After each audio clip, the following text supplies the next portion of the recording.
का mini official presented by. देखते रहिए और सब्सक्राइब कीजिए मेरे चैनल को। Thank you. गोरखपुर नाम का एक गांव हुआ करता था। उस गांव में ज्यादा लोग नहीं रहते थे। उस गांव में एक गर्भवती विधवा औरत रहती थी। उस औरत का नाम कमला था। कमला अपने घर में अकेली रहती थी। उसके पति की सारी जायदाद उसके नाम हो गई थी, पर सभी गांव वाले उस औरत को मनहूस औरत समझा करते थे और सभी उससे नफरत किया करते थे। एक बार कमला राशन की दुकान पर खाने का सामान खरीदने जाती है। भैया जी, जरा 1 किलो दाल चावल देना। अरे हाय हाय हाय हाय हाय हाय! अरे मनहूस औरत, मेरी दुकान में अपशुगन करवाने आ गई क्या? हैं? चल जा यहाँ से। मैं कुछ नहीं देने वाला हूँ तुझे। भाग भाग यहाँ से। चल जा, निकल। भैया जी, ऐसा मत कहिए। मैं गर्भवती हूँ, मुझे खाने की बहुत ज़रूरत है। मुझे खाना दे दीजिए। दुकानदार कमला को वहाँ से धक्के मारकर भगा देता है। तभी कमला रोते रोते उस गांव के किन्नरों के इलाके में आ जाती है। गांव वाले किन्नरों को उसी इलाके में रखा करते थे, क्योंकि वो लोग किन्नरों को पसंद नहीं करते थे और उनके इलाके में रहने से मना करते थे। तो किन्नरों ने उसी गांव में अपना एक इलाका बना लिया था। जब किन्नर लोग देखते हैं कि एक गर्भवती महिला रोते रोते उनके इलाके में आ गई है, तो सारे किन्नर कमला के पास जाकर उसका हाल पूछने लगते हैं। क्या हुआ बहन, तुम्हारी गर्भवती अवस्था में इतनी बुरी हालत कैसे? तुम रो क्यों रही हो? तुम डरो मत, हम तुम्हें कोई नुकसान नहीं पहुंचाएंगे। तुम शांत होकर सब बताओ कि हुआ क्या है। मैं कमला हूँ। मैं गांव के दूसरे इलाके से आई हूँ। 2 महीने पहले ही मेरे पति की मौत हुई है। मुझे गांव के लोग मनहूस मानते हैं, क्योंकि मैं विधवा हूँ और गर्भवती भी। वहाँ के लोग मुझे खाने के लिए कुछ बेचने के लिए भी तैयार नहीं, जिससे मेरा गुजारा नहीं हो रहा था। कोई बात नहीं कमला, हम तुम्हारा ख्याल रखेंगे। किन्नर लोग कमला को एक खाली घर में रहने के लिए जगह दे देते हैं और उसकी देखभाल भी करते हैं। कुछ ही महीने बाद कमला अपने बच्चे को जन्म देती है, पर अफसोस, कमला बच्चे को जन्म देते ही अपनी जान गंवा देती है। जब सब किन्नर बच्चे को देखते हैं तो बहुत खुश हो जाते हैं, क्योंकि वो बच्चा भी किन्नर ही था।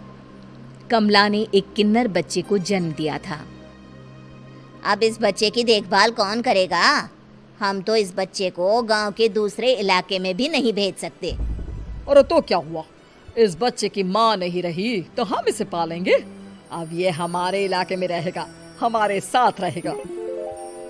फिर वो किन्नर उस किन्नर बच्चे को गोद ले लेते हैं, उसका नामकरण कराते हैं।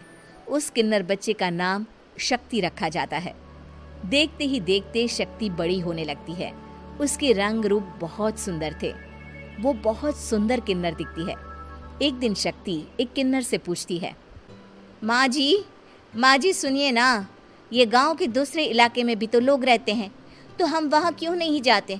हम उनसे अलग क्यों रहते हैं? शक्ति, क्योंकि वो लोग हमारे जैसे नहीं, वो लोग हमें पसंद नहीं करते, इसीलिए हम उनसे अलग रहते हैं। क्यों? वो हमें क्यों पसंद नहीं करते? मुझे एक बार उस इलाके में जाना है। मैं एक बार वहाँ जाकर घूम कर आऊँ। शक्ति, खबरदार, जो तू उस इलाके में कभी भी गई तो अपनी जान नहीं गंवाना चाहती तो उस इलाके में कभी कदम भी नहीं रखेगी, समझी? इतना कहकर वो किन्नर वहाँ से चली जाती है। शक्ति उस किन्नर की बात सुनकर बहुत रोती है। माँ जी, ऐसा कैसे कह सकती हैं? उन्होंने इतनी सी बात के लिए मुझे इतना डांटा। अब तो मैं उस इलाके में ज़रूर जाऊंगी। फिर एक दिन शक्ति गांव के दूसरे इलाके में चुपके से जाती है। ये लोग तो हमारे जैसे ही इंसान हैं, तो ये हमसे नफरत क्यों करते हैं? जब शक्ति उस इलाके में पहुंचती है तो गांव के सारे आदमी उसके रूप से मोहित हो जाते हैं। वो लोग ये अंदाज़ा नहीं लगा पाते कि वो किन्नर है। शक्ति की सुंदरता देखकर सारे गांव वाले उसकी तारीफ करने लगते हैं। तभी गांव का चक्कर लगाने गांव के जमींदार का बेटा हर्ष वहां पहुंचता है। हर्ष भी दिखने में बहुत सुंदर होता है। जब हर्ष ने शक्ति को देखा तो वो भी उससे मोहित हो गया, और जब शक्ति की नज़र हर्ष पर पड़ी तो वो हर्ष को देखकर मोहित हो गई। आपको पहले कभी इस गांव में देखा नहीं। इस गांव में आप नए हैं क्या? जी नहीं, वो मैं बस तभी शक्ति बोलते बोलते रुक जाती है और मन में सोचने लगती है। अगर मैंने इनको बता दिया कि मैं दूसरे इलाके से आई हूँ तो वो समझ जाएंगे कि मैं किन्नर हूँ, इसलिए मुझे इनसे झूठ ही बोलना पड़ेगा। शक्ति हर्ष को कहती है, जी हाँ, मैं इस गांव में नई आई हूँ, यहाँ अकेली रहती हूँ। वैसे आप कौन है? आप भी इसी गांव में रहते हैं? जी हाँ, मैं इस गांव के जमींदार का बेटा हूँ।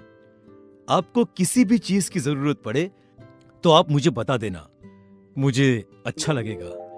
ऐसे ही शक्ति और हर्ष एक दूसरे से रोज मिलने लगते। वो दोनों अपने प्यार का इजहार करने एक दूसरे से मिलने जाते हैं। तभी शक्ति का पीछा करते करते एक किन्नर वहां आ जाती है। शक्ति, शक्ति, मैं तुमसे बहुत प्यार करता हूँ। मैं तुमसे शादी करना चाहता हूँ। क्या तुम मुझसे शादी करोगी? हाँ हर्ष, मैं तुमसे शादी करूँगी, पर मैं तुमको अपने बारे में एक सच्चाई बताना चाहती हूँ जो मैंने तुमसे छुपा कर रखी है। तभी उनके बीच में ही वो किन्नर आ जाती है। शक्ति, तेरी हिम्मत कैसे हुई ऐसा करने की? वो किन्नर शक्ति को खींचकर गांव के जमींदार के पास ले जाती है। हर्ष भी वहां शक्ति को बचाने के लिए पहुंच जाता है। जमींदार शक्ति और हर्ष के प्यार के बारे में सुनकर गुस्से में आ जाता है और शक्ति को गांव के बाहर निकालने की सजा देता है। शक्ति ये बात सहन नहीं कर पाती और कुएं में कूदकर अपनी जान दे देती है। जमींदार हर्ष की शादी गांव की एक लड़की से करवा देता है, पर हर्ष इस शादी से खुश नहीं होता। शक्ति अपना बदला लेने के लिए मरने के बाद किन्नर चुड़ैल बन जाती है। अब मैं इन गाँव वालों को नहीं छोड़ूंगी, अब इनसे मैं अपने प्यार का बदला लूंगी। किन्नर चुड़ैल गांव वालों को परेशान करना शुरू कर देती है। एक बार वो रात को गांव के खेतों में पहुंच जाती है और वहां आग लगा देती है। सारी फसल जल के राख हो जाती है। जब एक आदमी रात को उठकर देखता है कि खेत में आग लग गई है तो वो वहां पहुंच जाता है। वो देखता है कि खेतों के बीचों बीच एक किन्नर चुड़ैल खड़ी है और वहां खड़े होकर ताली बजा रही है। गांव वाला किन्नर चुड़ैल को देखकर बेहोश हो जाता है। जब सुबह उस आदमी को होश आता है तो वो सीधा जमींदार के पास जाता है। अरे जमींदार साहब, अरे वो किन्नर चुड़ैल ने मेरी सारी फसल जला दी। अब मैं क्या करूंगा? क्या होगा मेरा? जमींदार चुड़ैल किन्नर का नाम सुनते ही सब कुछ समझ जाता है। अब वो बहुत डर जाता है। उसी रात को जब जमींदार डर के मारे अपने कमरे में सो नहीं पाता, तभी वहां अचानक से किन्नर चुड़ैल आ जाती है। किन्नर चुड़ैल जोर जोर से जमींदार के आगे खड़ी होकर हंसने लगती है और ताली बजाने लगती है। जमींदार उस डरावनी किन्नर चुड़ैल को देखकर बहुत डर जाता है। तूने मेरे साथ बहुत बुरा किया, अब मैं तुझे जान से मार दूंगी। नहीं नहीं नहीं नहीं, नहीं। मुझे माफ कर दो, मुझे मत मारो। मैं कभी ऐसा दोबारा नहीं करूंगा। अब तुम जो बोलोगी वही मैं करूंगा।